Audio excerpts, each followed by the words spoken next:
Between the 1970s and the 1980s, Romania was a nation tightly gripped by Nicolae Ceausescu's authoritarian regime.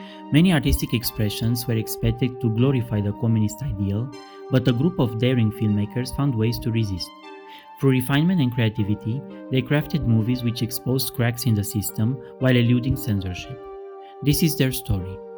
In this video, I'll take you behind the scenes of communist-era Romanian cinema to explore how certain films managed to navigate censorship, creating works which delicately criticize the regime. To understand this phenomenon, we must first explore the role of censorship in communist Romania. Under the guise of promoting unity and progress, censorship sought to ensure that every film aligned with the regime's narrative. Censorship in communist Romania was the enforcer of propaganda. The regime's goal was to create an art which celebrated the so-called new man and the heroism of working class. Yet, within this rigidity, filmmakers found ways to resist. Through allegory, symbolism, and universal themes, they embedded powerful critiques of the regime while navigating the strict boundaries of censorship.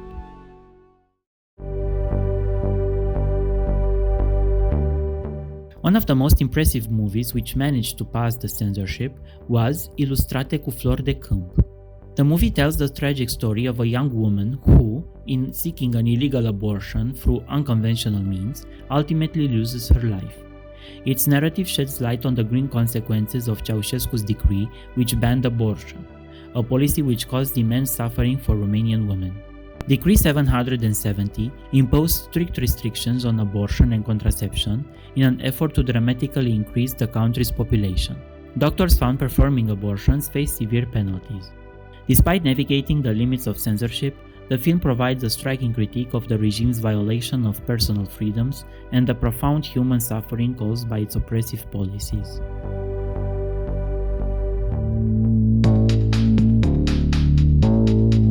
Fatima dwells into the life of Pauna Varlam, a widowed woman who falls victim to greed and the economic policies of the communist regime.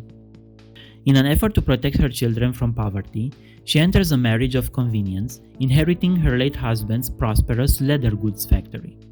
Demonstrating remarkable determination, she transforms the factory into a successful enterprise. Her second marriage, however, is driven by the new husband's interest in her wealth. The monetary reform of 1947 depletes her savings, and the nationalization policies of 1948 lead to the loss of her factory. Both she and her lawyer husband are left financially ruined, and Pauna's despair culminates in a tragic ending.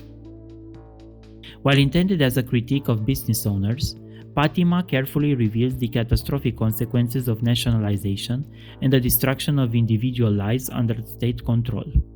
To navigate censorship, the film frames its narrative around the theme of greed and the good morals of the working class, suggesting that capitalism's potential to corrupt and ruin individuals aligns with communist ideology, even as it subtly critiques the regime's policies.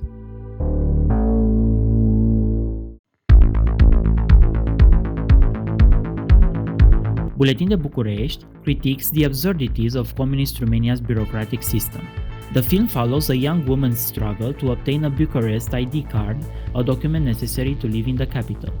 In a desperate attempt, she enters into a marriage of convenience with a man she believes to be a taxi driver, only to discover he is a veterinarian. This story, filled with irony and subtle humor, highlights the absurdity of restrictive laws which controlled even the most basic freedoms, reflecting the regime's obsession with maintaining control over its citizens. These films managed to navigate the boundaries of censorship through allegory and subtext. They are more than entertainment, they were acts of resistance which resonated with audiences during the regime and continue to inspire today. From postcards with wildflowers to Bucharest ID, these films remind us that even in the darkest times, art finds a way to critique reality. These movies are a testament to the flexibility of the human spirit and the enduring power of cinema.